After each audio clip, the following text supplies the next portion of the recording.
전화 상담은 간간히 있는데 거래는 사실상 끊겼어요.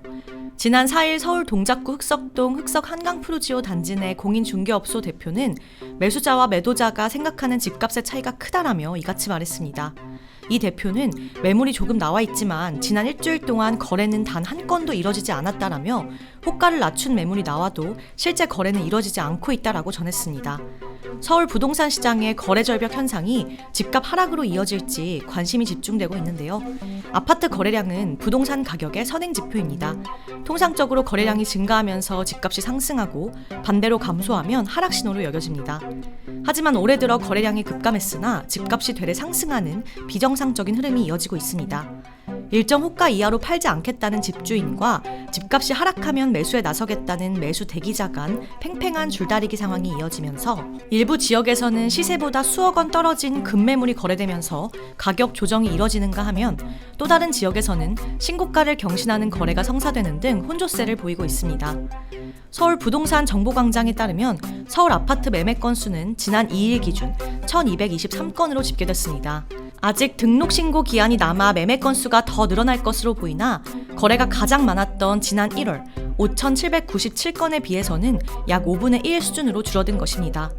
정부의 대출 규제로 서울 아파트값 상승세가 주춤해지고 있습니다. 한국부동산원에 따르면 이달 첫째 주 서울 아파트 매매 가격은 0.15% 올라 전주 대비 상승폭이 줄었고요. 지난 8월 23일 연중 최고치인 0.22% 상승한 이후 상승세가 둔화하고 있습니다. 다만 용산과 마포, 서초, 강남, 송파 등 15억 원 이상의 고가주택이 밀집한 지역은 0.2% 상승률을 유지하고 있는데요.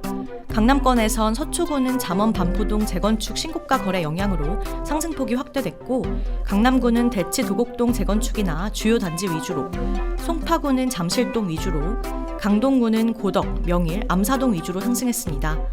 강북권에선 용산구는 재건축이나 리모델링 기대감 있는 이촌동 위주로, 마포구는 아현 공덕동 인기단지 위주로, 은평구는 녹번 진관동 역세권 위주로 올랐고요. 부동산원 관계자는 가계부채 관리 강화 방안 발표와 금리 인상 우려, 계절적 비수기 영향 등으로 관망세 짙어지고 있다라며 거래 활동이 감소하며 2주 연속 상승폭이 축소됐다라고 설명했습니다. 일부 지역에서는 거래량 감소가 매매가 하락으로도 이어졌습니다. 국토교통부의 실거래가 공개 시스템에 따르면 송파구 방이동 올림픽 선수 기자촌 3차는 지난 9월 16일 30억 9천만 원에 거래됐습니다. 지난 8월 31억 900만 원에 거래된 것과 비교하면 한 달여 만에 1억 원 하락했고요. 또 지난 7월 8억 9,900만 원에 거래된 상계주공 11은 지난달 24일 8억 5천만 원에 거래가 상사됐습니다. 주택시장에선 대출 규제 등 정부의 부동산 이단 규제에 따른 집값 하락의 전조 증상이라는 의견과 집값 급등에 따른 피로도가 반영된 일시적 조정이라는 주장이 엇갈리고 있습니다. 다만 집값 하락으로 평가하기에는 이르다는 게 중론입니다. 여전히 강남권에선 재건축 단지와 외곽지역 중저가 단지에 대한 매수세가 이어지고 있기 때문입니다. 전문가들은 집값이 하락세로 전환할지는 조금 더 지켜봐야 한다고 진단했습니다. 권대중 명지대 부동산학과 교수는 집값 조정이나 하락세로 전환하려면 신고가보다 낮은 가격으로 매물이 꾸준히 나오고 거래도 이어져야 한다라며 일부 지역에서 호가를 낮춘 매물이 나오고 있지만 대출 규제의 영향으로 거래량이 크게 감소했다라고 설명했습니다. 권 교수는 대출 규제 등 정부의 잇따른 규제 대책으로 집을 팔지도 사지도 못하는 상황이라며 지금은 하락세 전환보다는 일부 조정 가능성이 더 커 보이고 하락세로 돌아설지는 조금 더 지켜봐야 한다고 덧붙였습니다. 이상 바른 부동산 뉴스였습니다. 좋아요와 구독 부탁드립니다. 감사합니다.